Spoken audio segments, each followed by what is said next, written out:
everybody, welcome back to Prepper Junkie. Today we are going to go over PSA Gen 3 20-inch rifle length 6.5 Creedmoor. Try and say that 5 times fast.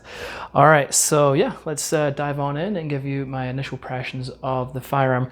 Now, when this is published, obviously ammo is not as readily available as it used to be, so unfortunately I'll have no shooting part in this range, at the range on this video. This will solely be a first impressions video, so I apologize about that, but ammo, as I say, is coming a little tricky to come by. So all right, let's dive right on in. So let's start at the butt here.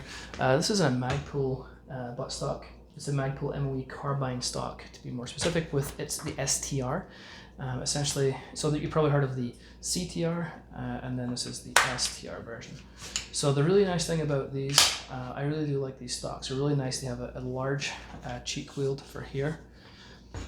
They are friction locked, so when you set the stock to the position you want, typically you're going to have some wobble in it. Push this down, takes that wobble out, which is fantastic. I personally hate wobbly stock, so that really makes me happy. You do have attachments here to attach a normal sling if you wish. On this side here, it does have a QD mount, only on the one side though, it's not on both sides for some reason. And then in both sides, you'll have this little compartment where you can store batteries. Let's have a look here. So when you get it, if you hear some rattling around in your buttstock, it's not broken, it's just that they have this plastic bullet, and what essentially this is for is to help you take off the buttstock by inserting it in here and taking it off. I usually just take it off the old-fashioned way, but if you wish, you can do it that way also. And as I said, it is on both sides, perfect for storing batteries or whatever you need to in there. And these are made of rubber, so they're very easy to slip in and out. Some back in, so it's a very nice buttstock, and it does have, you know, a little bit of cushioning here. You can buy thicker cushioning from Magpul if you want a little more comfort. You can buy a piece and just take out the screws and replace that. Very, very simple. Moving forward, you have the castle nut. Now with all PSA guns moving forward, this has happened a few months ago, they're all double staked, so one stake, two stakes. Stakes look great, so they all will be, the castle nuts will all be double staked. Moving forward, you have a standard charging handle here, nothing to write home about. With a forward assist, this is obviously based on the AR platform, so it does have like the brass deflector here, dust cover,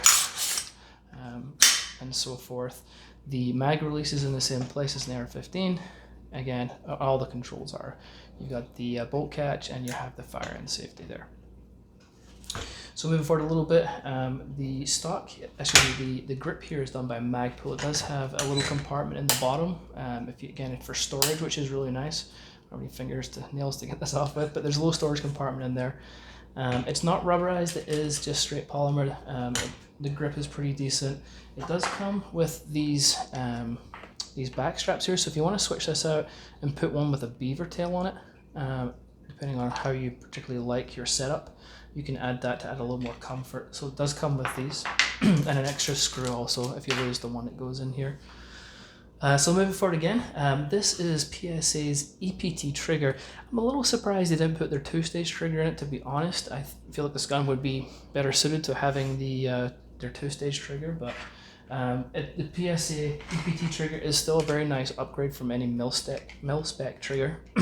So I have no problems with it. It just would have made more sense for me to have the two-stage. Okay, so let's check out the trigger here. It's got a little bit of take-up.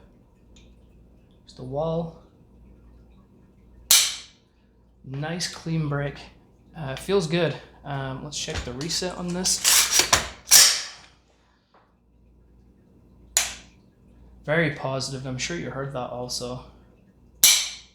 Yeah, it's very nice. I say a huge step up from any mil-spec trigger out there. Let's test the trigger weight. We're using a Wheeler's trigger pull scale here. So let's have a pull here and see what we get.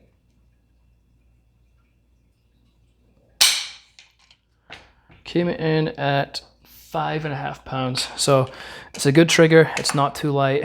Very, very nice. All right, moving along. Let's have a look here. We're gonna move up to the rail. So as you can see, the rail has been very aggressively cut out. I mean, you can see these cuts underneath, on top, on the sides, to help lighten it, this rifle up a little bit. It also has some anti-rotation tabs on each side, along with a bolt in the top here. As you can probably see, a little set screw that goes in there. So this does not rotate, with 3 screw screws there. The barrel is a stainless steel heavy barrel with a 1-in-8 twist, and it has an adjustable gas block, 5-position gas block that you can adjust to what you need. And it comes with this huge Allen key. So, and I mean, the adjustment's right here, because this is a rifle length, so it does sit a lot further out. I mean, you could easily just get a normal Allen key and do that, but they do include one if you need. So this is, obviously you can add a QD mount here if you put a sling on. There's one on this side and one here also. Moving forward, and it just has the A2 flash hider right there. Again, just going back to this rail, I mean, you can, it's stamped PSA here, but you can see, I mean, they've also took out the Picatinny rail piece right here too, to try and lighten this up a little bit. But also, you know, if you're, a lot of us are going to shoot this with a bipod, but if you needed to get a good C-clamp on there, if you have smaller hands, that it'll be a lot easier for you. It is stamped Palmetto State Armory on this side also. So open it up and let you have a look at the bolt carrier group. And there's a little thing does come in handy. There we go. All right, so let's take this out. Now it does use a standard carbine length buffer tube. It does use a short, heavy buffer inside. I'll come to that in a second. So the bolt carrier group here is made by Toolcraft. It has an extra power extractor and double ejector on this. It is staked very nicely. It's a good, you know, it's a good quality buffer. Excuse me, a good quality bolt carrier grip, especially for the price that these cost. So no complaints there. So the standard charging handle. Let's go ahead and see. Buffer tube. So it comes with a standard stainless steel buffer spring, and so I usually switch these out to like a damaged industry spring to help take away some of that annoying noise that comes with these. And this is the short, heavy buffer that also comes with it. One last thing, and then we'll wrap this up. I noticed this on the 308 version, and I totally forgot to mention it, but I've noticed with PSA, the lower is not on the AR-15s recently because I haven't had one, but with these certainly, you'll notice there's like this groove cut out here to put the roll pin in for the bolt catch. And I also noticed that right here under the forward assist, again, to put the roll pin in. Just little things like that. It's nice, it's innovative, and it's, you know, designed to make your life a little easier, taking pins in and out. So yeah, very happy. All right. Final thoughts, as I say, this is just a first impression. Unfortunately, there is no range time. First impressions is good. I think there's a lot of really nice features on this for the money. Speaking of the money, as this video has been made, the current price for this is $1,000. It's $999. With that, you're getting a nice heavy barrel. You're getting a lifetime warranty. You're getting nice upgraded features like the stock and the grip. And again, a nice bolt carrier group. Yeah, very, very happy, very pleased. Nothing so far has jumped out to me. Obviously, I haven't shot it, and that may sway things. In the future, and when ammo comes more readily available, I plan on obviously making a range trip and shooting and seeing how it does. But if you ever have any problems, as I said, Palmetto State Armory has a lifetime warranty if you do run into any snags. But I don't think you will. As usual, folks, the link is in the description if you wish to buy one of these. If you have any questions, comments, please ask them below. I'm always happy to help out if I can. Please bear in mind that YouTube does not always notify me about comments. So if it's delayed, my response is delayed to you, please don't take it personally.